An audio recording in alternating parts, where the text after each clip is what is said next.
I thought this is, as Jennifer said, is something I have been doing for many years now, and the title's supposed to be a little bit tongue-in-cheek, but half and half nowadays. My background, for those of you who we're meeting for the first time today, my background is I've been working in radio since high school, back in the days when the Carpenters and Deep Purple were side by side on the record charts. I started writing Rain almost 15 years ago to the day. And during the first couple of years of Rain, we did a series of articles about how to build a personalizable online radio station, kind of inspiring our readers to do the same. And that has turned into a product called AccuRadio, which I will talk more about in a couple of minutes. My shtick in these presentations is to usually fill them full of 60s pop culture references, like Star Trek or The Prisoner or The Avengers. And this year, I'm not going to try to not do it, but I couldn't, because we're in London, not put up Steed and Mrs. Peel. The theme I want to talk about is that there is a transition going on right now in how media is consumed, and that specifically how that trend shows itself is what consumers are looking for is a deep variety, personalizable product. And we see this in all sorts of different industries. There's a transition in media usage in newspapers, where readership in the last 3 decades has gone down by half. We're seeing it in magazines, where weekly readership of magazines has gone down by a quarter in the last decade. We're seeing it in recorded music, where the lush days of the CD are declining, and people are transitioning to a kind of a deep variety, personalizable subscription type product. We're seeing it in videos as video stores are closing and people are switching to an online product that has deep variety and instant accessibility. We're seeing it in books, where bookstores are closing and people are switching to buying a product, an online bookstore with almost infinite variety and almost instant accessibility. One of my favorite media is coffee, which is non-traditional medium, I guess. But you see the same trend going on there, where people are switching from the big pot of coffee that's brewed every couple of hours to individual K-cups, where people are getting much wider variety and they're getting kind of their personal choice and instantly available. So same theme going on all over the place, including in radio. Now, this is just a moment in time. I want to step back and talk about, put this kind of in a historical context. Radio's been around almost 100 years, and the music industry, back, I think, commercial radio started launching in the early 1920s. Music purchases have been going on almost that long, and in our lifetimes, many of us have seen LPs and the launch of FM and 45s and stereo LPs. We've seen FM finally take off. We've seen cassettes and CDs and MP3s. We've seen DAB come online and satellite radio in the US, in a couple other countries. Internet radio starting to happen, and now smartphones, and this subscription music. All of these are kind of, it's a continuum that's going to continue. So what we're talking about here is this moment in time, and I've got some data. The best, well, I'll get to, a lot of my data I'm going to show you is from the US for a couple of reasons. One, there's just a richer set of data available. And secondly, online radio is, I think, a little bit ahead of most other countries, thanks to a law that was passed in 1998 that has kind of established the legality of personalizable online radio. The royalty rate is set by the Copyright Office every 5 years. Courts have determined that you can have a certain level of interactivity and personalization and still qualify as radio. And as a result of this, I think we're seeing, I can quote you some trends we've seen in the US in recent years. And I don't mean to be overly US oriented, but I think it's a bellwether of what you will see in your countries coming up. So that's why I'll use some of this data. As a result of that law and the associated activity that's a part of it, we have a very rich lineup of online music and online radio nowadays, between satellite and aggregators and linear radio and crowdsourced radio and personalizable radio. It's a very rich tapestry. Well, what's going on in terms of data is that for several years now, AM/FM radio has been declining in audience about 5% or 6% a year. And I believe that's going on in some other, certainly it's going on in Canada and several of your other countries as well. Now, this is not reach. This is average quarter-hour audience, which is kind of derived from how many hours per week the average consumer listens to radio. Reach is holding, time spent listening is declining. And the trend kind of looks like this in the big markets over the last 5 years. Meanwhile, online radio is growing about 15 or 20% a year, and I suspect that's going on where you live as well. This is the latest Triton Digital Webcast Metrics report that Brad published in RAIN. This is the last 5 years worth of tracking, where this line is Pandora, which is kind of the best example worldwide today of personalizable online radio. These other lines are primarily AM/FM broadcasters trying to do streaming. And as you can see, they're growing marginally, but the big action, when people can get a deep variety personalizable product that's well branded and well marketed, they embrace it. The whole medium is going up though. This is what listening looked like month by month in 2012. That's 1.1 billion hours of listening a month to streaming audio in the US. This is 2013, this is 2014. So as you can see, it's growing about 15 or 20% a year.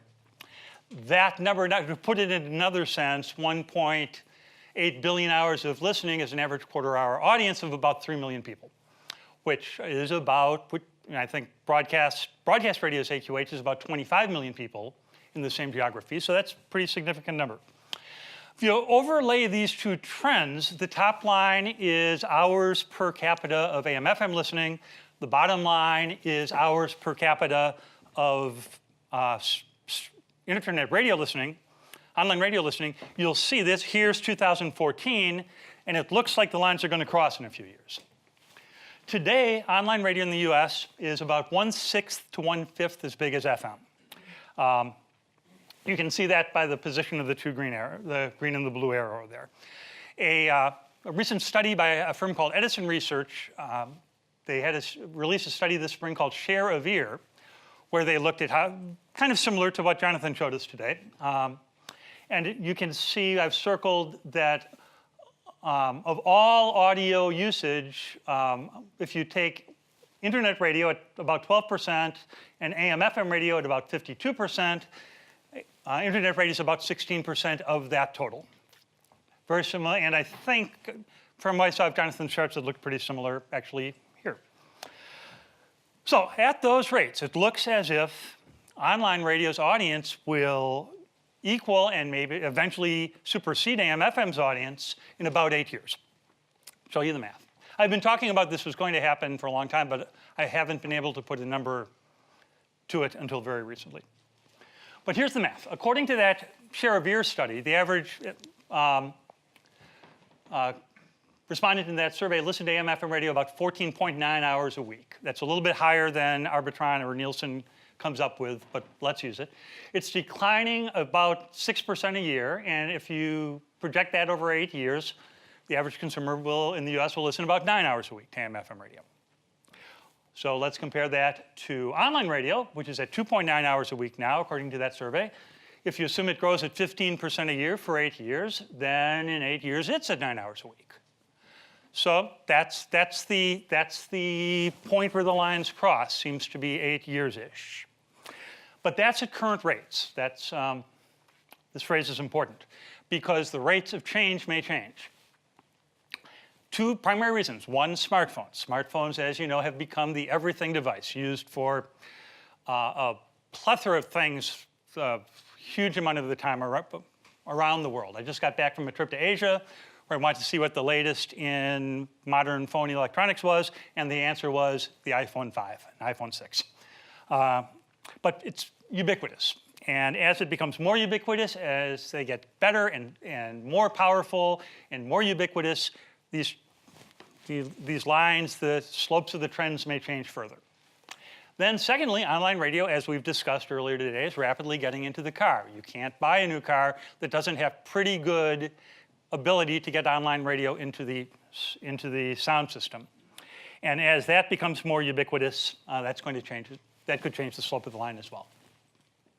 Now, let me switch gears and switch sides of the stage and talk about advertisers for a moment. Advertisers are embracing this as well. And they're embracing it in the US, and they're probably embracing it in your country as well.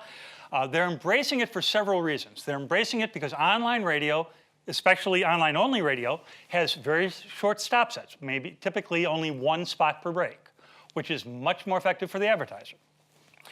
Targeting, the ability to target by gender or age group or location, very valuable to the advertiser. Synchronized visuals can add a lot to an audio ad campaign. And as you heard on that earlier panel this morning, new types of ad units. I think we heard that in a couple different panels. New, interesting, creative, effective types of ad units can be delivered via online radio. Well, as we saw in that blue arrow earlier, the leader in this is Pandora.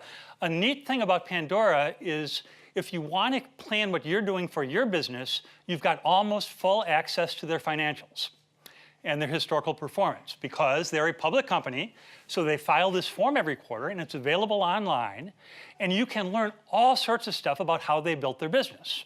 It's very educational, all sorts of detail.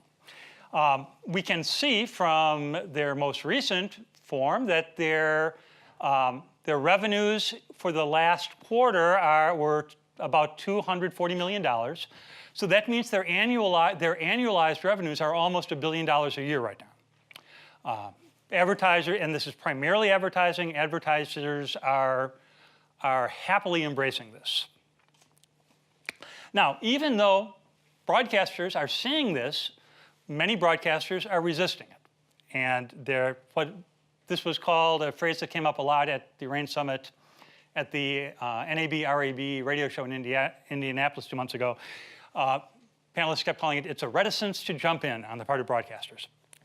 Well, this makes sense. There's a great couple of books that you may know called The Innovator's Dilemma and The Innovator's Solution by an author named Clayton Christensen, Harvard University professor. And he says this reticence to jump in is common and rational short-term in all sorts of industries. Legacy firms like their existing business model, the one they grew up with. They like a business model that uses the assets they have. And they see these trends happening, and in the short run, it doesn't make sense to jump in. But when they do jump in, it's often too late.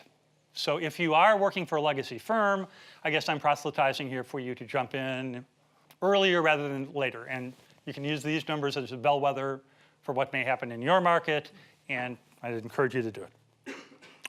Broadcasters would, as I said, typically like to keep using their old business model.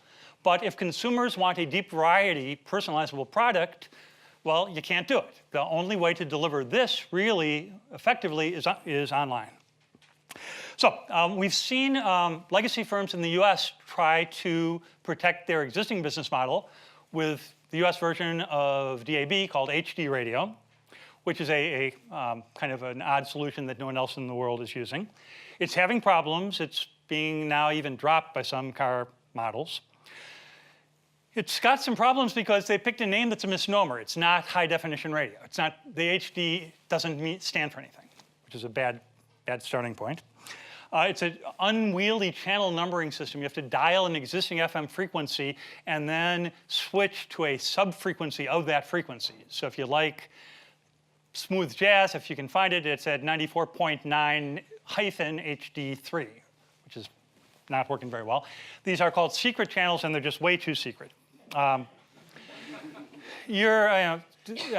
your various markets, it's being marketed with different DAB logos. And that's a joke, thank you. And I think in most markets, it's working less effectively than was hoped because it's not consumer driven, and it's not consumer driven for one problem. FM delivery is great. It's wonderful fidelity. It's a lot of variety. It's on, consumers own billions and billions of dollars worth of devices that get this. And that's slowing down the adoption of digital broadcasting and doesn't really allow the deep variety or the personalization that online does. Now, there's another thing going on. This is the UK efforts to develop hybrid radio, which I believe is putting up an FM and or a DAB chip into smartphones. And it may be happening in your market as well. And it is happening in the US probably ahead of any other market with an initiative called Next Radio. The idea is to put in, it's a industry-wide initiative to put an FM, to activate the FM chip in smartphones. And they've been doing it for a year. They're paying a lot of money to get the FM chip activated in Sprint Android phones. So Sprint is, I think, the third largest carrier in the US, and Android, I think, sells more units than iOS. And it's been going on for a year. They've had almost 1 million app downloads on this. So let's see how it's doing, and then you can use this to see if you want to put efforts to do this in your market. Well, after a year's worth of doing this on Sprint Android devices, the average user uses the app for 80 minutes. Now, that's not 80 minutes per week, that's 80 minutes total. It's a little bit unfair because these are still being used by the most recent downloaders, and that number may, it's not as if the project is over yet. So it may go up a little bit, but so far, to date, 80 minutes. More importantly, the press releases say they've had over 870,000 hours of listening to the app. Well, that sounds pretty good, right? But let's go to a calculator and figure out if that's good or not. That's cumulative. So if you take this month's press release against last month's, it got 240,000 hours of listening in the last month. I think that was maybe September or August, where this data is. Well, most of that would be 6 a.m. to midnight. I'm going to try and get an AQH out of this. Then there are divide that by 18 hours in a day and about 30 days in a month. And you'll learn that the average quarter-hour audience of the entire all Sprint Android devices, after a year's worth of effort, is 395 people. Divided by 250 million person population, that means the average city with a million person population, the AQH of Next Radio is 1.6 listeners. It's not 1.6 rating, that's 1.6 listeners. Divided up by maybe 16 FM signals, that means it's increased the average station's AQH by 0.1 person. Well, is that celebratory?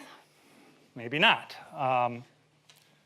The reason, I think, is because this is a solution, being trumpeted at least, or promoted as a solution to two problems that from a consumer point of view are non-existent. The first one is that conserves battery power. Well, most consumers have figured out, particularly young people, have figured out how to buy a phone and adapt to get through the day with the battery they have.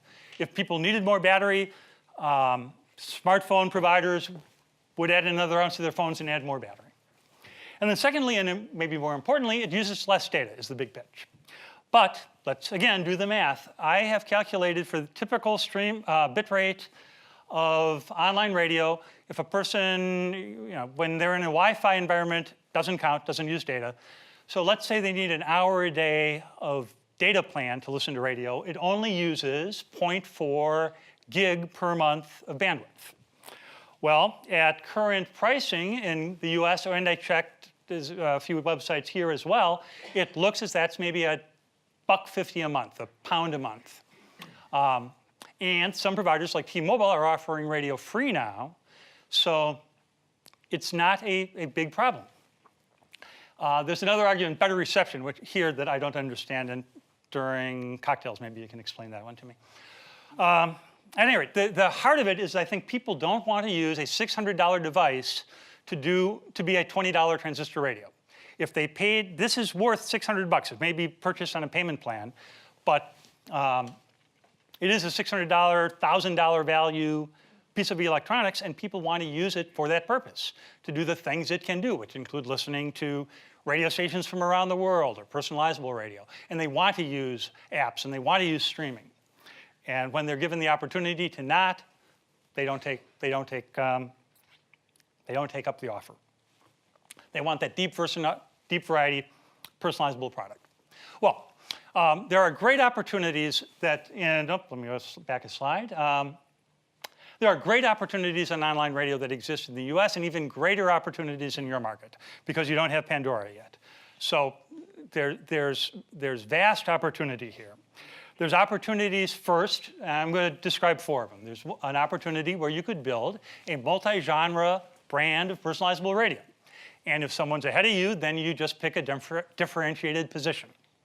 You could differentiate by target demo, you could differentiate by the user interface, you could differentiate by an attribute of what you offer, or how it's produced.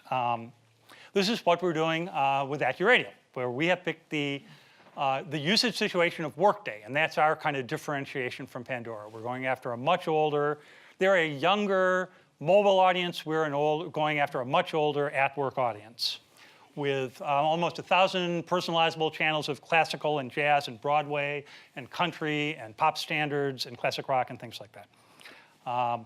So it's stuff from the 50s and 60s and 70s and more recently, but it's all kind of aimed at that older demo. And then you can personalize it with skipping songs and rating songs and blending channels together and things like that. We developed this, I told you it came out of RAIN. It was meant to be kind of a demo project, and we are happy to work. If you've got a product for broadcasters or you need a beta user, we'd be happy to be a beta user for you. If you're a broadcaster trying to learn a little bit about this, we'd be happy to share what we know with you. So that's the multi-genre brand. You could also be a genre specialist. You could focus on folk music, or as Ari Shahad is doing, focus on electronic music. You could focus on bluegrass. You could just pick a genre and be the expert in that. You could do something extremely local that has not successfully been done with a multi-channel brand that I have seen, but I think it's doable. Or you could do something international. There's loads of opportunities both in your market, or if you don't like your market, you could pick a different market. Maybe you find the royalty situation is more favorable in Australia, and you know that won't cannibalize your listeners. Then consider Australia. Loads of opportunity in all of these areas. So I have to, for time savings, skip one topic. And in conclusion, remind you that at the current rate, online radio's audience in your market will exceed AM/FM's in not too many years. Everything I've showed you is a bellwether of what's going to happen, of things that are happening in your market right now, and you might as well get ahead of it if you can. I'm urging you to consider that what consumers want is a deep variety, personalizable product. You're able to give it to them. It's think of this as on this continuum, and take advantage of, you're here, what's coming, and build for the future, and I think you can ensure the success of what you do. And I think it's an exciting future, and I look forward to being part of it with you. And that's this year's State of the Industry. Thanks.